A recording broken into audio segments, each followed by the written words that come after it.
نبی صلی الله علیه وسلم فرمای ابو سعید خدری رضی الله عنه روایت ده وی اے محمد رسول صلی الله علیه وسلم امتیانو د اسلام یعنی د قران او د نبی صلی الله علیه وسلم د راتلو نه مخکي یو انسانو نه نبی مړی کړیو څومره مړی کړیو ورونو یو کم سل یقینا زم په ټولنه کې وسړی یو کم سل مړی کړی دنه غټ د اوس بل نشي دا وجل پکار دي دا لاړول پکار دي ځوانان لا پکار دي چې مړی دا زمونږ هغه ذهني سوچ دی دا کنه دی زمونږ ذهني سوچ دا دی دا دومره ظالم دی او دومره کورونه وران کړي د تم بم کې د چې ټوټي کا دا زمونږ فکر دی زمونږ مازغلی دا اسلامي مازغ نه دی ګوره اسلام ته اوس ګوره دا انسان شکل د دار یو کم سل مړی وکړو رب العالمین دته د خیر اراده وکړه بس ته توبې بیان او خبره فکر تراغله خپل علاقه کې یو نیک سړی پاته لاړ لکه عام زمونږ د علاقه کې سپینګری تبلیغیان رونه شروع یا امیان لکان دي د علماو سکینی پاتیو بیانونه اوري خو علم ورسره نو ورته ویل وای ما یو کم سل مړی کړی دي غواړم چې توبه وباسم آیا ما بل رب العالمین معاف کړی نو هر سړی جواب وکړي دا تا چې الله تا موږ وښلو تر د توبې غم وړي دا کنه دا موږ ټول ما زده سی وای هغه سړی ورته ویل وای ته خو د جهنم په ور د سوځولو مستحق سل مړی دی کړي یو دانه کم اصل را خوشي وستو ویو باسه څه کې الله تعالی ځان مکره کی ستا توبې مو به قبلي کې نه جهنمي سب جهنم ترته سړی سوچو کو چاسم جهنم ته زمانه دا یو کم چې دنه سل ول نه پورا کوم یو کو په جهنم کې لګا دي ځوان سل مړی کړي دي پروغون دې چورکی چاکورا وشته دایم پسې مړ پرو چې مړې کړلو الله چې شاته د خیر اراده وکړي د دې واقعي یو فائدہ دام ده چې د ازما پړه کې د توبې فکر نه راځي نو بیا خو ډیر وجاړه ځکه الله د خیر اراده د وسه پورې نه دا کړی د الله بندا دومره د الله نه کوک او چپ روانه چې الله نه غواړي چې تا معاف وسم وجاړه بس دې کې درد ګرځېدلو یو عالم پاته لاړو عالم ته ویلې سیبه وي سل مړی وکړي سل الله ما معاف کوي هغه ورته آو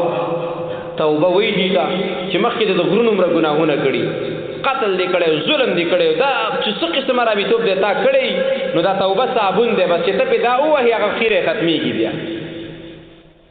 تا ته بالکل الله معافي کوي دا الله رب العالمین د بخني ستا په بارکی څوک نشته چې الله منع کړي دا بخنه مکو الله ته معاف کوي بخنه درته کوي دا خوشاله شي الحمدلله زما کار خوش لیکن دې عالم ورته خبره وکړه او د توبې لپاره شرط دا دی چې د ګناه ځای به پرېږدي ځکه ته دې علاقه کې په بدمعاش باندې مشهوري نو کو تا ته په دې علاقه کې یو کمزور سړی بیا خبرو کې ته بیا په سوق گزار کې کته په سرم نه کې مسلمانان د نه یریږي دا خلک د نه یریږي نو تا خلک یې رولي دا کله بریک او پلان کې علاقه ته بلار شي لکه زبتا ته دستی وي روزه روانه ده کنه تبلیغان کال کې شیله لګي کې نه لګي کنه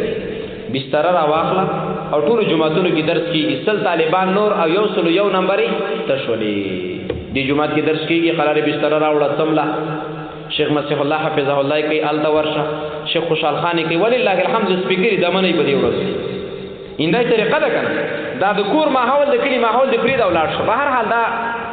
سړی د توبې لپاره ولې چې الته بلار شو دا خلکو سبا وسیږي او بس تبال ته توبه وبس دا په لار باندې روان دي د مرګ پر اختیار ورته رااله او روح ته واغست مړې چې مړې کړو د جهنم ملائکه رااله د سبا منګوس ګور د سلو کسانو قاتل غټ بدمعاش دا د الله دشمن دا د کورونه ړنګړي ماشومان جوړولي خويندې کونډي کړي دي دا به جهنم ترته وس روغونته د جنت ملائکه ورته رااله لاشنا اسه جهنم ترته د پړه کې درد پیدا شوی او درد د الله قدر کړو دا په ګناه خبر شوی وو د الله رب العالمین طرف ته منډه واره خیر ده کنه کفری ته نه رسیدل موږ به جنت ته بیو جنگ جوړ شو کنه تا په حکومت یو ورغان راولي چې وینې سره سونه خپل ته گاډي ته ورته وي او بل راشي چې په احترام کې مخکې سټ کې کېنوي جلسه لها ولې چې بیان نه لوي ځوان عسكر چې ټکراو شي یو ما ته دا جلب دی بل ما ته دا جلب دی سبا کې الله رب العالمین ملائکه د انسان په شکل راولي چې چل دی ولې جنگ کوي ایا ورته دا ظالم د جهنم ته به بل ورته روړه توبې روانو او بس موږ اړه ته ګورز موږ د کار څه کار دی موږ جنت ته بیو دا ملائکه ورته دا سمکه ناپ کوي کدا د دې نیک عمل خلق طرف ته نږدې جمعه او مدرسې ته او د قران درس طرف ته نو دا به جنت ته بوځي او کدا دې ګناګارو طرف ته نږدې نو بس په ډیران کې جمړ شو لاړ راړو حدیث کې راځي الله رب العالمین د اسمه کرا نږدې کړه ورته اسمه کا چا غوړولې دا به څوک را غونډي الله رب العالمین دې زمکه ته ویل نږدې ساده ته پریس کړه پریس را غونډه کړه کله چې ناپوکړو په حقیقت کې دا سړی د ګناه طرف ته نږدې و لیکن چې الله طرف ته منډه وي الله ورته زمکم تابع کړه تابع ده کنه نو چې نه په کوم طرف ته نږدې و د نیک عمل طرف ته نږدې و جمعات ته او مدرسې ته او دعوت ته او توبې طرف ته الله رب العالمین د دې ملائکو په منځ کې فیصله دا وکړه چې دا انسان بشیر ته ځي دا به جنت ته ځي نو موږ تاسو سل مړي کړی دي موږ سل بشوګان مړ کړی نه نو اے مؤمنان ورونو چې قتلونه مونږ دي کړی سنا ته اشاره خو هم کړی خو توبه او باسو الله ته معلوم دي ماته مو وایو او زه تاسو سره په مرګ پیژنم معنا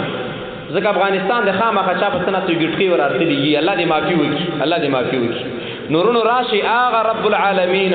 چې د نبی صلی الله علیه وسلم د امت نه مخکې دا سړی معاف کړی دی د رسول الله په خلی ورته جنتی ویلی دي نو اغه رسول الله چې شپه ورځ لګی دی چې توبه وباسي نو دا په خبره به توبه وباسو کنه به وباسو